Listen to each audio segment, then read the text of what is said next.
الحمدللہ رب العالمین والصلاة والسلام علی محمد الامین اعوذ باللہ من الشیطان الرجیم بسم اللہ الرحمن الرحیم۔ خواتین و حضرات، ہم سورہ انعام کی آیت 151 کا مطالعہ کر رہے ہیں۔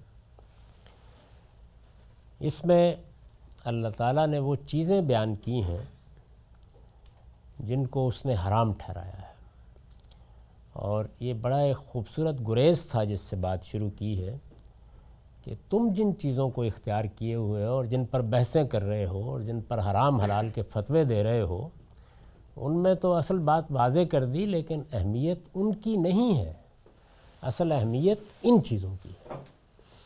اور ان میں سے پہلے شرک کے بارے میں بتایا کہ اس کے قریب مت جاؤ، اس کے بعد دوسری چیز والدین کے ساتھ حسن سلوک کا رویہ اختیار کرو۔ اس میں ہم نے قرآن مجید کے ایک اسلوب کو بھی سمجھا کہ وہ کس طریقے سے اپنے بیان میں ایجاز پیدا کر دیتا ہے، یعنی باتیں کچھ مثبت ہیں کچھ منفی ہیں، لیکن ان کو ایک ہی فعل کے تحت رکھ دیا ہے اور اس سے دونوں کی طرف اشارہ کر دیا ہے تاکہ پوری بات کا لوگ خود اندازہ کر لیں۔ اسی ذیل میں اب ایک منفی بات یہ زیر بحث تھی کہ وَلَا تَقْتُلُوا أَوْلَادَكُمْ مِنْ إِمْلَاقٍ، یعنی مفلسی کے اندیشے سے اولاد کو قتل نہ کرو۔ اس پہ میں بیان کا نوٹ پڑھ رہا تھا، اس میں لکھا ہے کہ عرب جاہلیت میں لڑکیوں کو زندہ درگور کر دینے کی اس سنگ دلانہ رسم کی طرف اشارہ ہے جس کی ایک وجہ یہ بھی تھی کہ وہ سمجھتے تھے کہ عورت چونکہ کوئی کماؤ فرد نہیں ہے، اس لیے اس کی پرورش کا بوجھ کیوں اٹھایا جائے۔ یعنی اسباب تو دوسرے بھی ہو جاتے تھے بعض اوقات، لیکن ایک بڑی وجہ یہ تھی کہ عورت کے بارے میں یہ خیال ہوتا تھا کہ کیا کریں گے۔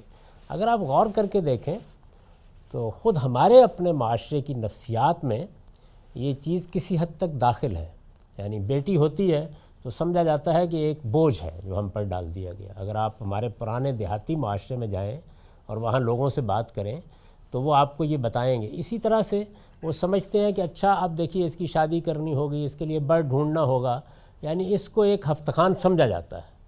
تو اس لیے رسالت مآب صلی اللہ علیہ وسلم نے بہت سے موقعوں پر توجہ دلائی کہ بچیوں کو پالنا، ان کی تربیت کرنا، ان کے بارے میں حسن سلوک کا رویہ اختیار کرنا، یہ کتنی بڑی نیکی ہے، کتنا بڑا خیر کا کام ہے، کیونکہ انسانی نفسیات اعلیٰ اخلاقی اصولوں پر کم قائم رہتی ہے۔ یہ انسان کی مجبوری ہے، یعنی وہ چونکہ اپنے اندر کچھ خواہشات کچھ مفادات لے کے آیا ہے، آرام طلب ہے، آرام کی جبلت ہے انسان کے اندر، وہ آسانی کے ساتھ کسی مشقت کو قبول نہیں کرتا۔ اس کے داعیات جتنے کچھ بھی موجود ہوں کوشش کرتا ہے کہ گریز اور فرار کے راستے نکال لے، لیکن دنیا بہر الابتلاء کے اصول پر قائم ہوئی ہے۔ تو یہاں اللہ تعالیٰ ان امتحانوں سے چاہتا ہے کہ ہم خوش دلی کے ساتھ گزریں، اللہ کی خوشنودی کو پیش نظر رکھ کے گزریں۔ ایسا ہو سکتا ہے کہ کسی معاشرے کی روایات کے تحت فی الواقع بچی بوجھ بن جاتی ہو، یہ سوسائٹی ہے نا، وہ پیدا کر دے گی ایسے مسائل، تو اس میں بھی ایک بندہ مومن کا رویہ کیا ہونا چاہیے، وہ ایک الگ بحث ہے۔ یہاں یہ بتایا گیا ہے کہ تمہارے ہاں ایک بچی کی پیدائش ہو گئی، یہ اللہ کی نعمت تمہیں مل گئی، اس کے بعد تم نے خیال کیا کہ اچھا اب یہ کمانے والی تو ہے نہیں، یعنی اگر لڑکا ہوتا تو چلیے 8-10 سال کی عمر میں جا کے بکریاں چرانا شروع کر دیتا، کچھ جا کے کچھ سودا سلف خرید لاتا، کچھ نہ کچھ کرتا، تو یہ کیا کرے گی؟ یعنی اس کو تو کھلانا پلانا ہی پڑے گا، کچھ زیورات بنا کے دینے پڑیں گے، کچھ شادی کا اہتمام کرنا پڑے گا، بڑ ڈھونڈنا پڑے گا۔ تو اس نفسیات میں بعض اوقات وہ بچی کو زندہ درگور کر دیتے تھے، یعنی یہ آخری درجے کی شقاوت تھی، اور اب کی تاریخ میں اس کی مثالیں ملتی ہیں۔ تاہم اس کے یہ معنی نہیں ہے کہ یہ کوئی عام چیز تھی کہ ہر آدمی یہ کر رہا تھا، یعنی گاہے گاہے اس طرح کے حادثے ہو جاتے تھے۔ تو قرآن مجید نے یہ کہا کہ ایسا مت کرو، جس کی ایک وجہ یہ بھی تھی کہ وہ سمجھتے تھے کہ عورت چونکہ کوئی کماؤ فرد نہیں ہے، اس لیے اس کی پرورش کا بوجھ کیوں اٹھایا جائے۔ فرمایا ہے کہ انہیں قتل نہ کرو، تم ان کے رازق نہیں ہو، ان کا رزق تو درکنار، تم اپنا رزق بھی خدا ہی سے پاتے ہو۔ تمہاری ذمہ داری صرف یہ ہے کہ پوری محنت کے ساتھ رزق کے اسباب پیدا کرو، اس کے بعد یہ خدا کا کام ہے کہ وہ ان اسباب سے تمہارے لیے کیا ثمرات و نتائج پیدا کرتا ہے۔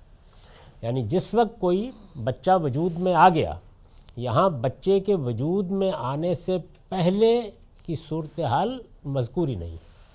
اس سے جن لوگوں نے ضبط ولادت کے خلاف استدلال کیا ہے انہوں نے بالکل غلط استدلال کیا ہے، وہ بے بنیاد بات ہے۔ جب آپ بچے کی پیدائش کا فیصلہ کر رہے ہیں، بلکہ اس سے پہلے شادی کا فیصلہ کر رہے ہیں، تو آپ کو دیکھنا چاہیے کہ آپ اگر ایک عورت کو لا رہے ہیں اور آپ پر اخراجات کی ذمہ داری ہے تو آپ اس کا تحمل کر سکیں گے، آپ ایک اچھا گھر بنا سکیں گے۔ تو جس طرح شادی سے پہلے صحت کو دیکھنا ضروری ہے، معاش کو دیکھنا ضروری ہے، حالات کو دیکھنا ضروری ہے، اسی طرح بچے کی پیدائش سے پہلے بھی۔ تو میں نے مقامات میں جہاں اپنی کتاب میں ضبط ولادت پر لکھا ہے تو وہاں یہ بتایا ہے کہ ہمارے ہاں بحث ہے جائز اور ناجائز کی۔ اصل بحث یہ ہے کہ یہ واجب ہے، لازم ہے آپ کے اوپر۔ اگر آپ اللہ تعالیٰ کی دی ہوئی عقل کو اس طرح کے معاملات میں استعمال نہیں کریں گے اور بے سوچے سمجھے اقدام کریں گے، وہاں آپ کے پاس ہے اقدام، آپ کے ذریعے سے اولاد نے پیدا ہونا ہے، تو بے سوچے سمجھے اقدام کریں گے، نہ اپنے حالات کا جائزہ لیں گے، نہ بیوی کی صحت دیکھیں گے، نہ تعلیم تربیت کے مواقع کا اندازہ کریں گے، اور یہ حالات زمانے کی تبدیلیوں کے ساتھ تبدیل ہوتے رہتے ہیں۔ میں خود ان سب مراحل سے گزرا ہوں کہ ہماری دیہاتی زندگی میں جب ہم نے ذرا آنکھ کھولی کوئی مسئلہ ہی نہیں تھا، آپ 15 بچے پیدا کر کے پھینک دیں، پل ہی جاتے تھے۔ لیکن کیا اب بھی یہی صورتحال ہے؟ یعنی عورتوں کی صحت کی صورتحال کیا بن گئی ہے؟ غذاؤں نے، ماحول نے، ان چیزوں نے کیا وہی صورتحال باقی رہنے دی ہے؟ میں نے خود دیکھا ہے دیہات میں کہ بیوی گئی کھیتوں میں کام کرنے کے لیے، بچہ پیدا کر کے خود ہی جھولی میں ڈال کے لے آئی۔ اب بھی یہی ہوتا ہے۔ تو اس لیے بہت سی چیزیں جو ہیں وہ وقت کے ساتھ تبدیل ہو جاتی ہیں۔ یہی صورتحال جو ہے وہ معاش کے مواقع کی ہو گئی ہے۔ اچھا، تعلیم کا معاملہ اس سے زیادہ سنگین ہو گیا ہے۔ یعنی اب آپ کو بچے کو اس طرح تعلیم مکتب میں بھیج دیا، مولوی صاحب پڑھا دیں گے فارسی عربی۔ یعنی مجھے تو کوئی یاد ہی نہیں ہے کہ میں نے جن علماء سے شروع میں فارسی عربی یا دینی علوم پڑھے تو کبھی کوئی پیسہ دیا ہو یا انہوں نے کبھی کوئی مطالبہ کیا ہو۔ ایسے لگتا تھا کہ جیسے وہ اس کو اپنا فریضہ سمجھتے ہیں کہ تعلیم دینی ہے، اور بڑی محبت بڑی شفقت کے ساتھ کبھی گھر میں بلا لیا، کبھی شام میں بلا لیا، بلکہ بچے کا دل نہیں چاہ رہا پڑھنے کے لیے تو وہ پیچھا کر رہے ہیں اس کا۔ تو وہ ایک کلچر تھا۔ اب ظاہر ہے ایسا نہیں رہا۔ اب آپ کو ہر چیز کے لیے اب تو وہی صورتحال ہے نا کہ جس کو اقبال نے بیان کیا ہے کہ اب تو آپ ماسٹر صاحب جب پڑھا کے فارغ ہو جاتے ہیں تو آپ کہتے ہیں کہ بل پیش کیجیے۔ تھے وہ بھی دن کے خدمت استاد کے عوض، جی چاہتا تھا ہدیہ دل پیش کیجیے۔ اور اب صورتحال کیا ہے؟ سبق پڑھنے کے بعد بل پیش کیجیے۔ تو صورتحال بدل گئی۔ تو ان سب چیزوں کا لحاظ کر کے آپ پر واجب ہے، لازم ہے، جائز کا سوال نہیں ہے۔ اگر آپ اس کے خلاف کریں گے تو اس کے نتائج بھگتیں گے خدا کے قانون کے مطابق۔ خدا کے جو قوانین عقلی بنیاد پر کار فرما ہے، یہ عقلی قوانین ہے نا، جو آپ کو ڈاکٹر حضرات بتاتے ہیں کہ دیکھیے جناب یہ معاملے اگر آپ نے کیے تو دل کا مرض لاحق ہو جائے گا۔ یہ کہتے ہیں کہ آپ کو سیر کرنی ہے یا آپ کو باہر نکلنا ہے یا آپ کو فلاں فلاں کام کرنے ہیں، فلاں چیزیں نہیں کھانی۔ یہ سب کیا چیزیں ہیں؟ یہ اصل میں وہ علم اور عقل ہے جو خدا نے آپ کو دی ہے، اس کی بنیاد پر آپ پریونشن کے لیے کچھ اقدامات کرتے ہیں۔ تو یہ واجب ہوتے ہیں، ان کی خلاف ورزی کے نتائج نکلتے ہیں۔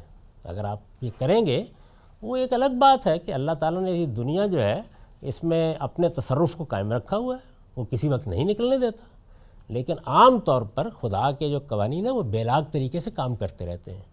تو اگر غلطی کی جائے گی تو نتیجہ نکلے گا اس کا۔ تو اس وجہ سے اس آیت کا اس سے کوئی تعلق نہیں۔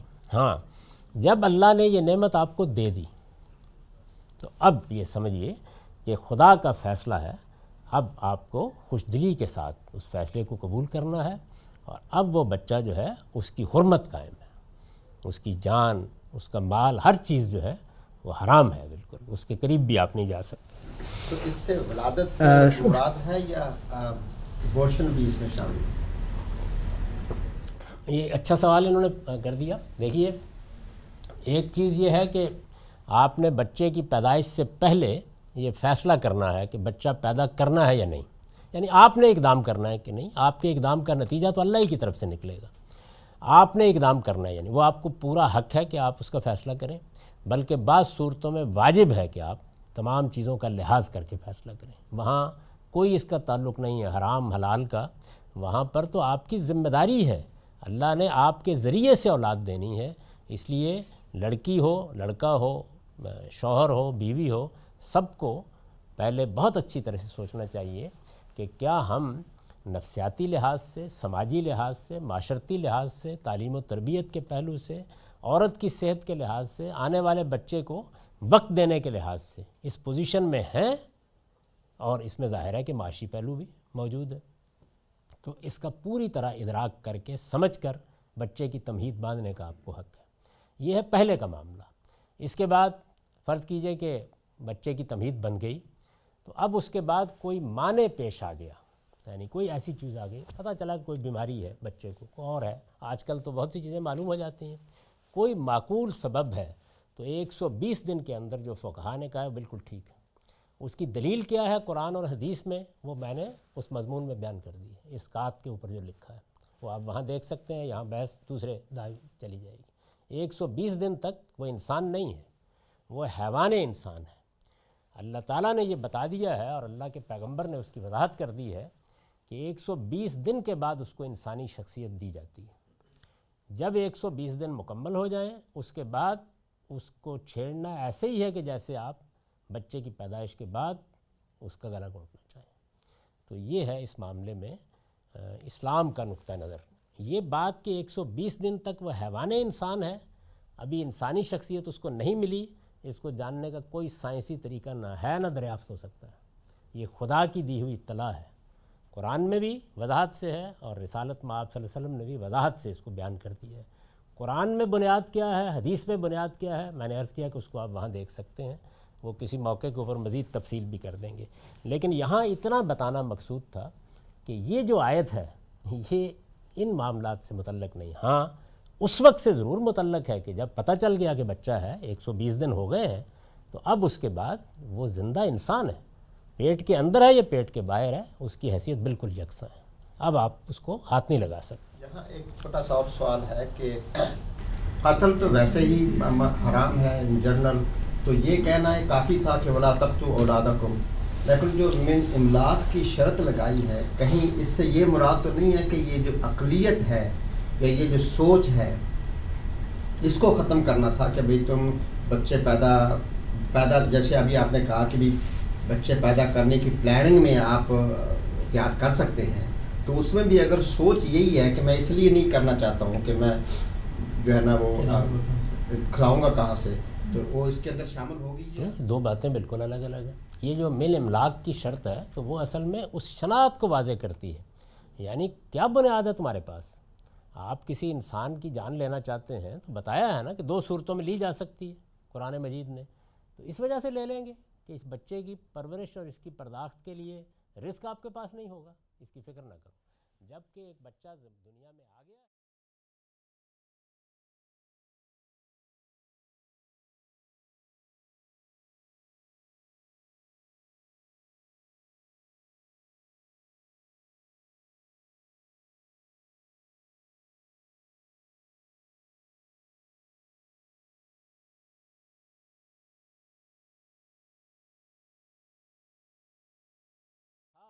غلط حرکت کا یہ ایسے ہی ہے کہ جیسے ہم کہیں کہ بھائی اپنے سیاسی مقاصد کے لیے آپ اپنے کارکنوں کو قتل نہ کروائیں، کہتے ہیں نا لیڈروں سے، تو یہ اس طرح کی بات ہوتی ہے، یعنی ایک چیز ہے تو ناجائز لیکن ایک نہایت ادنا چیز سامنے رکھ کر بے پرواہی سے سمجھا جا رہا ہے، تو اس کی شناخت کو واضح کیا جاتا ہے اس میں۔ جی اس میں یہ ایکسیپشنز تو ہو سکتی ہے لیکن 120 ڈیز پاس بھی ہوتے ہیں، لیکن اگر ماں کو کوئی اس سے وہ تو پھر تو اس میں وہ ایک بالکل دوسری چیز ہے، وہ یہ ہے کہ وہ آپ کو ایک طبیب یہ بتاتا ہے یقینی طور پر کہ اب میرے سامنے کوئی چارہ اس کے سوا نہیں کہ 2 جانیں ہیں ان میں سے ایک کو بچا سکتا ہوں، وہ بالکل دوسری چیز ہے، اس میں اضطرار کا قانون زیر بحث آتا ہے، وہاں آپ کے بس میں رہا ہی نہیں، تو اس کا وہ زیر بحث نہیں ہے یہاں پہ۔ تو فرمایا کہ تمہاری ذمہ داری صرف یہ ہے. ایک سوال ہے اگر آپ اجازت دیں. جی ارشاد. وہ یہ کہ یہ کیا رزق دینے کا جو وعدہ کیا جا رہا ہے، یہ بات کی جا رہی ہے، کیا یہ وعدے کا اسلوب ہے؟ کیا رزق دیا جائے گا آپ کو اس لیے فکر نہ کریں؟ یعنی یہ وعدہ کیا جا رہا ہے رزق دیں گے بچے کو؟ نہیں، بیان قانون ہے. یعنی اس دنیا کے اندر جو بھی لوگ آ رہے ہیں ان سب کے لیے اللہ نے رزق کا سامان کر رکھا ہوا ہے، لہٰذا اس کے اسباب تلاش کرو گے تو مل جائیں گے. یہ قانون کا بیان ہے. نحن نرزقکم و ایہم، مطلب یہ ہے کہ رزق کا جہاں تک تعلق ہے اس کو کہا ہے نا دوسری جگہ کہ میں نے رزق کے وسائل اسباب سوال للسائلین، اس زمین کے اوپر سب کے لیے برابر پھیلا دیے ہیں، اب آپ نے تلاش کرنا ہے. اس میں ظاہر ہے میری صلاحیت، آپ کی جد و جہد، حالات، ماحول سب کردار ادا کرتے ہیں. تو یہ بیان قانون ہے، یہ کوئی وعدے کی نوعیت نہیں ہے. وہ وعدہ تو پہلے ہی کیا جا چکا ہے، جب اس پروردگار نے پیدا کیا ہے لوگوں کو تو اس کے اسباب بھی مہیا کر دیے. ایک چھوٹا سا سوال اور تھا سر کہ آپ نے یہاں پہ لکھا ہے اولادکم، آپ نے اس میں صرف بچیاں مراد لی ہیں، تو یہ لفظ تو عام ہے، تو مطلب اس میں تخصیص آپ کیسے فرما رہے نہیں، ہیں؟ میں نے کوئی ایسی بات نہیں کی. یعنی جو بات کہی گئی ہے وہ بالکل اسی طرح کہی. یہ بتایا ہے کہ یہ بات کہنے کی ضرورت کیوں پیش آئی، تو اس کا پس منظر میں بیان کیا ہے. وہاں میں نے جہاں تک ترجمے کا ہے اس میں کوئی تخصیص پیدا نہیں کی، اس تخصیص کا کوئی قرینہ بھی نہیں ہے. تو ہم جب اولاد کا لفظ بولتے ہیں تو جس طرح بچوں کے لیے بول سکتے ہیں ویسے ہی بچیوں کے لیے بول سکتے ہیں، دونوں کے لیے اکٹھا بھی بول سکتے ہیں. تو لفظ پر کوئی تخصیص وارد نہیں ہوئی. البتہ یہ کہ جب ہم دیکھتے ہیں کہ اچھا کیا ہوتا تھا، عجیب سی بات ہے نا، بچوں کو کون مارتا ہے، تو معلوم ہوتا ہے کہ یہ معاملہ وہاں زیادہ تر بچیوں کے بارے میں کیا جاتا تھا. تو یہ اس کے تاریخی پس منظر کا بیان ہے، یہ جملے پر کوئی تخصیص عائد نہیں کی گئی. تو یہ فرمایا کہ بلا تقتلوا اولادکم من املاق نحن نرزقکم و ایہم ولا تقربوا الفواحش ما ظہر منها وما بطن. یعنی یہ پہلے فرمایا شرک نہ کرو، پھر فرمایا والدین کے ساتھ حسن سلوک کرو، ان کے ساتھ برا رویہ اختیار نہ کرو، یہ حرام ہے. پھر یہ کہا کہ یہ جو تم احمقانہ حرکت کرتے ہو اپنے بچوں کے بارے میں، اس کا ارتکاب نہ کرو. ولا تقربوا الفواحش، اور فواحش کے قریب نہ جاؤ، ما ظہر منها وما بطن، خواہ وہ کھلے ہوں یا چھپے، فواحش کے قریب نہ جاؤ. اب ظاہر ہے کہ اس میں کچھ چیزیں سمجھنے کی ہیں. ایک تو یہ کہ فواحش ظاہر ہے فاحشہ کی جمع ہے. عربی زبان میں یہ ایک معروف لفظ ہے، یعنی ایسا نہیں ہے کہ قرآن مجید نے کوئی اجنبی تعبیر اختیار کر لی ہے اور اب ہم اس کو جاننے کی کوشش کر رہے ہیں. معروف لفظ ہے جس کو بدکاری کہتے ہیں نا آپ کے ہاں، اس کی جو صورتیں بھی ہو سکتی ہیں ان سب کے لیے یہ لفظ استعمال ہو جاتا ہے. چونکہ انسانی معاشروں میں میاں بیوی کے مابین جنسی تعلق کے سوا ہر چیز کو ہمیشہ فاحشہ ہی سمجھا گیا. یعنی انسان کا جو تعامل ہے وہ لفظوں میں ایک خاص طرح کی تخصیص پیدا کر دیتا ہے. تو اس لفظ کے ساتھ بھی یہ بات بالکل واضح. آج ہم کوئی دوسرا تصور قائم کر لیں تو اس سے قرآن مجید کی زبان اور اس کا پس منظر نہیں بدل جائے گا. قرآن مجید جو الفاظ کا عرف ہے اسی میں ان کو استعمال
اس وجہ سے شادی کے بعد برے سے برے معاشروں میں بھی یہ تقاضا کیا جاتا ہے کہ آپ وفادار رہیے، آپ ادھر ادھر منہ مت ماریے.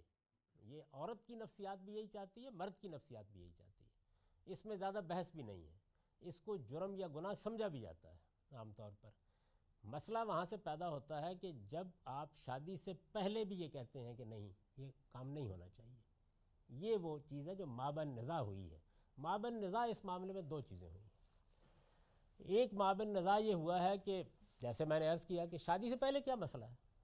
یعنی ٹھیک ہے، جب آپ نے شادی کر لی، ایک خاتون نے ایک مرد کا انتخاب کر لیا، مرد نے ایک خاتون کا انتخاب کر لیا، ادارہ بن گیا، اب بچے ہونے ہیں نا، تو یہ آپ اس سے پہلے کیوں پابندی لگا رہے ہیں؟ اس کے بعد پابندی سمجھ میں آتی ہے ہر ایک کی. برے بھلے سب لوگ سمجھ لیتے ہیں اس بات کو، تھوڑا سا استدلال کیا جائے تو مان بھی جاتے ہیں. لیکن یہ سوال پیدا ہوتا ہے کہ پہلے کیوں؟ ایک یہ. دوسرا یہ کہ چلیے تھوڑی دیر کے لیے مان لیں کہ میاں بیوی کے رشتے میں یہ بے وفائی ہو گئی، تو اس میں ریاست کیوں مداخلت کرے؟ ہو گئی، ٹھیک ہے، وہ نہیں رہنا چاہتے، نہ رہیں گے اکٹھے، لیکن اس کو قانون کا مسئلہ کیوں بنایا جائے؟ یہ دو سوالات اس بارے میں پیدا ہوتے ہیں. دوسرے پر تو کسی اور موقع پہ گفتگو کریں گے. قانون کا مسئلہ کیسے بنتا ہے؟ یہ کیوں اس کو اللہ تعالیٰ نے گناہ سے اٹھا کے جرم بنا دیا؟ یعنی گناہ تو بہت سی چیزیں ہوتی ہیں، لیکن وہ جرم بنتی ہیں. اس کا مطلب کیا ہے کہ وہ گناہ ہے تو معاملہ بندے اور خدا کے درمیان ہے. جس وقت وہ گناہ سے اٹھ کے جرم بن جائے گا تو اب معاشرے کو حق حاصل ہو جاتا ہے کہ وہ بھی اس میں اقدام کرے. ان چیزوں کو بہت دقت نظر سے سمجھنا چاہیے. جب تک یہ فرق نہ سمجھ لیے جائیں اس وقت تک بہت سی چیزیں واضح نہیں ہوتی. تو دو چیزیں ایسی ہیں جس پر آج کا جدید معاشرہ آپ سے بحث کرے گا. ایک یہ کہ آپ نے بدکاری کو جرم کیوں قرار دیا ہے، یہ بحث ہوگی قانون کی سطح پر. اس کے بارے میں بھی سمجھنا چاہیے کہ کیوں قرار دیا ہے، لیکن میں عرض کر رہا ہوں کہ وہ اس وقت ہمارا موضوع نہیں ہے. لیکن یہ پہلو کہ زنا یا بدکاری چلیے شادی کے بعد سمجھ میں آ گئی، پہلے کیوں؟ تو ایک اصول سمجھ لیں جو اللہ تعالیٰ کی شریعت میں ملحوظ ہے، اور شریعت میں کیا آپ لوگوں کی ساری زندگی میں ملحوظ ہے. وہ چیز یہ ہے کہ کچھ چیزیں وہ ہوتی ہیں کہ آپ جب چاہیں ان کو اختیار کر لیں، جب چاہیں چھوڑ دیں. یعنی مثال کے طور پر آپ نے فیصلہ کیا کہ چلیں آج گوشت کھاتے ہیں، اگلے دن آپ نے کہا دال کھا لیں گے. لیکن یہ معاملہ چائے کے ساتھ نہیں ہے، یہ سگریٹ کے ساتھ نہیں ہے. یعنی یہ کچھ دیر کے بعد ایڈکشن پیدا کر دیتی ہے. جنس کا معاملہ بھی بالکل یہی ہے. یعنی اگر آپ نے اس کو اختیار کر لیا تو پھر سوئچ نہیں ہے کوئی جس کو آف کیا جا سکے. تو اس وجہ سے پریونشن کے اصول پر اس کو ہماری تعبیر میں، ہمارے علم کی تعبیر میں کہتے ہیں سد الذریعہ. اللہ تعالیٰ نے پہلے دن سے پابندی لگا دی کہ یہ ایک بار یہ باب کھول دیا گیا تو بند کون کرے گا اس کو؟ آپ اگر اس تنوع کے عادی ہو گئے، آپ اگر بھمرے بن گئے، آپ اگر ہر پھول کا رس چوسنے کے لیے نکل کھڑے ہوئے، تو پھر آپ کے اوپر پابندی لگائے گا کون اور آپ کو روکے گا کون؟ تو انسان کو ایڈکشن والی چیزوں سے آپ اسی اصول پر روکتے ہیں. یہی اصول ہے جس کو سامنے رکھ کر یہ کہا گیا کہ نشے کی چیزوں کا ایک قطرہ بھی حرام ہے. ایک قطرے سے نشہ تو نہیں ہوتا، لیکن اس لیے کہ وہ قطرے نے 2 قطروں میں اور 2 نے 10 میں بدلنا ہے، اور پھر اس کے بعد یہی صورتحال ہر اس معاملے میں ہوگی. تو سد ذریعہ کا اصول ہے جس کا اطلاق کر کے اس ساری صورتحال کو ممنوع قرار دے دیا گیا، حرام قرار دے دیا گیا کہ نہیں، آپ پہلے دن سے اس سے اجتناب کریں گے. جیسا ایک سوال یہاں پہ کہ مغربی معاشرہ اس قانون کی اس بنیاد پہ نفی کر سکتا ہے کہ بہت سے مغربی ممالک میں جو خاندان کا ادارہ ہے اس پہ کوئی پابندی نہیں ہے، شادی کے بغیر سب لوگ آپس میں رہ رہے ہیں، بچے بھی ہو رہے ہیں اور ان کا نظام چل رہا ہے. بلکہ بعض جگہوں پہ تو اسلامی جو برائے نام اسلامی ممالک ہیں جیسے ہمارا ملک ہو گیا، ان سے اچھا نظام چل رہا ہے ان کا، کیونکہ ان کی جو ان کے حکمران ہیں، جو ان کی سوسائٹی ہے، وہ ان کو وہ مواقع فراہم کر رہی ہے. اصول انہیں بنائے ہوئے ہیں. اگر شادی نہیں بھی ہے تو ایک ذمہ داری اصولاً باپ پہ ڈالی ہوئی ہے کہ تم نے چائلڈ سپورٹ کرنی ہے. ان کو تعلیم کے موقع فراہم کیے گئے ہیں، ان کے لیے بہبودی اور موقع فراہم کیے گئے ہیں. تو یہ تو پھر اس قانون کی نفی کرتا ہے کہ یہ ادارہ ضروری نہیں ہے آج کل کے زمانے میں. اس قانون کی نفی نہیں کرتا، یہ اس قانون پر نقد کرنے والے یا اس کے مقابل میں بات کرنے والوں کی جو ذہنی سطح ہے اس کو بیان کرتا ہے کہ وہ انسان کو صرف روٹی کھانے والی چیز سمجھتے ہیں۔ انسان کی حیثیت سے میرا وجود ہزار پہلوؤں سے بعض چیزوں کا تقاضا کرتا ہے۔ وہ تحفظ کا تقاضا کرتا ہے، محبت کا تقاضا کرتا ہے، تعلق کا تقاضا کرتا ہے، بچپن سے لے کے بڑھاپے تک کی امیدوں کو ایک جگہ وابستہ ہونے کا تقاضا کرتا ہے، خاندان کے رشتوں کا تقاضا کرتا ہے۔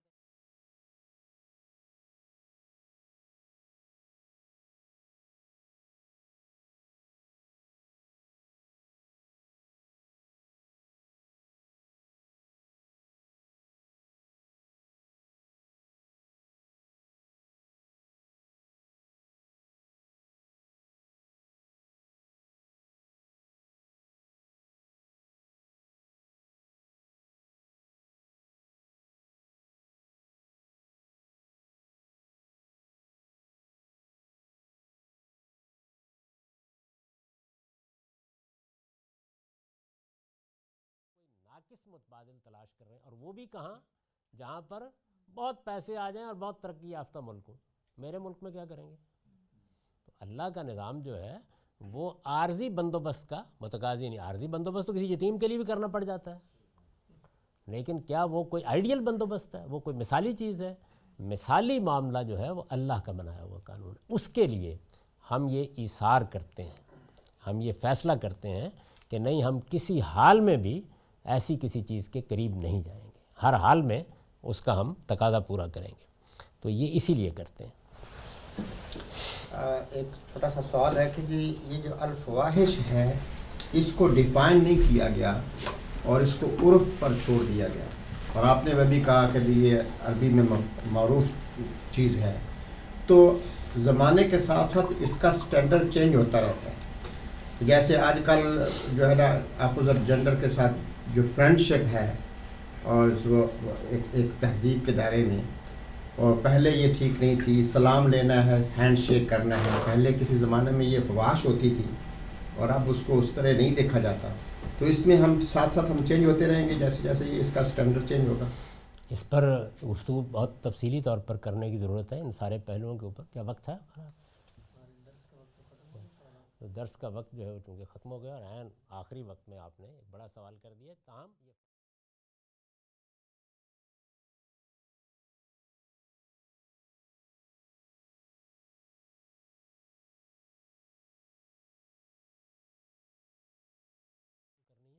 اس کے لیے اب اگلی نشست کا انتظار کیجیے۔ اقول قولی ھذا واستغفر اللہ لی ولکم ولسائر المسلمین۔